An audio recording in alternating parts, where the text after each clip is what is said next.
Master నమస్కారం. Master ఎంఎన్సివివి నమస్కారం. Master గారి దివ్య అమృత వాక్కులో భాగంగా ఈరోజు మనం 170ది మననం చేసుకుందాం. పరిశీలన, పరిశోధనల స్థితి దాటి పరిపూర్ణ స్థితికి వచ్చినది.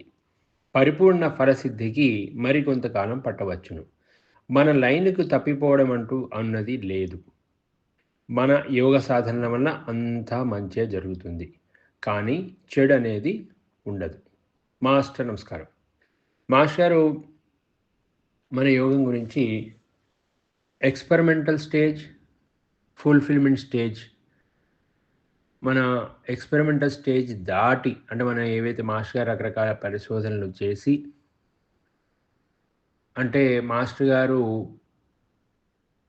వారి శిష్యుల్ని, అమ్మగారిని పెట్టుకొని వారి అబ్బాయి చందు గారితో చక్కగా రకరకాల ప్రయోగాలు చేసి ఈ సృష్టి రహస్యాలు, భూమి మరియు ఇతర గ్రహస్థితులు ఎలా ఈ సృష్టి బ్యాలెన్సింగ్ అవుతుంది, దీన్ని ఇంకా ఎలా అభివృద్ధి పరచాలి అన్నట్టు రకరకాల ప్రయోగాల్ని చేసి యాస్ట్రల్ని ఎవరైతే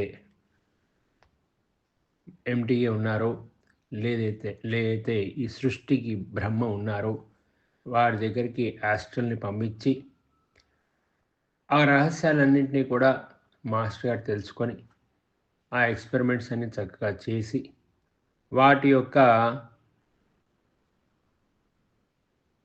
ఫలితాల్ని తీసుకొని వాటి ద్వారా రకరకాలైనటువంటి కోర్సులు ఇవ్వడం. అంటే ఉదాహరణకి మన భూమి ఇప్పుడు 22.5 డిగ్రీల వంపు కలిగి ఉంది. ఈ భూమి ఇలానే ఇంకా వంపులోకి వెళ్ళిపోతే ఇది కొలాప్స్ అయిపోయే అవకాశాలు ఉన్నాయి. అంటే ఇప్పటికే ఇటువంటి 3 భూములు కోల్పోయాం. ఇది 4వ భూమి. దీన్ని కాపాడుకోవడం మన విధి అని మాస్టర్ గారు ఎర్త్ మౌల్డింగ్ రెగ్యులేషన్స్ ఇవ్వడం జరిగింది. ఈ ఎర్త్ మౌల్డింగ్ రెగ్యులేషన్స్ వల్ల భూమి మళ్ళీ సాధారణంగా ఆ వంపు పోయి మామూలు స్థితికి వచ్చే అవకాశాలు ఉన్నాయి. అయితే మాస్టర్ గారు ఆ విధంగా చేద్దామనంటే సృష్టి మీద ఉన్నటువంటి అన్ని జీవరాశులు ఒక్క క్షణంగా మాయమైపోయే అవకాశాలు ఉన్నాయి. అందుకని ఎంటీఏ వారిని హెచ్చరించి, నువ్వు అటువంటి పనులు చేయొద్దు, దీన్ని మనము నిదానంగానే రెగ్యులేట్ చేయాలి, ఒక్కసారిగా మనం దీన్ని మార్చలేము అని చెప్పి హెచ్చరించి ఉన్నారు. అందుకే మాస్టర్ గారు ఎర్త్ మౌల్డింగ్ రెగ్యులేషన్స్ ఇచ్చారు. మనం అది రోజు చేస్తున్నాం. దానివల్ల ఈ మధ్య కనుక్కున్న విషయం ఏంటంటే నాసా వారు ఆల్రెడీ ఎర్త్ ఒక మైన్యూట్ మినిట్ అంటే డిగ్రీకి 60 నిమిషాలు, ఒక డిగ్రీకి అలానే 1 నిమిషానికి 60 సెకండ్ల చొప్పున డిగ్రీలు ఉంటాయి. అయితే ఈ డిగ్రీలో 60 నిమిషాల్లో 1 నిమిషం వంతు స్లోపు సెటరేట్ అయిందని చెప్పి వాళ్ళు చెప్పారు. కాబట్టి మనము నిదానంగా సాధారణమైనటువంటి స్థితికి చేరుకుంటే ఎర్త్ని మనం కాపాడుకోగలం. అలా మాస్టర్ రకరకాల ప్రయోగాలు గ్రహాల మీద, దేవుళ్ళ మీద, అన్ని రకాల మీద, గాడ్ రెగ్యులేషన్స్ కానీ, గ్రహ రెగ్యులేషన్స్ కానీ, నక్షత్ర రెగ్యులేషన్స్ కానీ, ఈ సృష్టి అంతా ఎలా జరుగుతుంది, ఏం జరుగుతుంది అనేది మాస్టర్ అన్ని రకాల ప్రయోగాలన్నీ చేసి వాటిని పరిపూర్ణమైనటువంటి స్థితికి తీసుకుని రావడానికి ప్రయత్నించారు. అయితే ఆ పరిపూర్ణమైనటువంటి స్థితి వచ్చినా కూడా ఆ పరిపూర్ణమైనటువంటి ఫలసిద్ధికి మనకు కొంత సమయం పడుతుంది. ఎందుకంటే ఇందా చెప్పినట్టుగా ఒక్కసారిగా మనం దీన్ని మార్చలేము.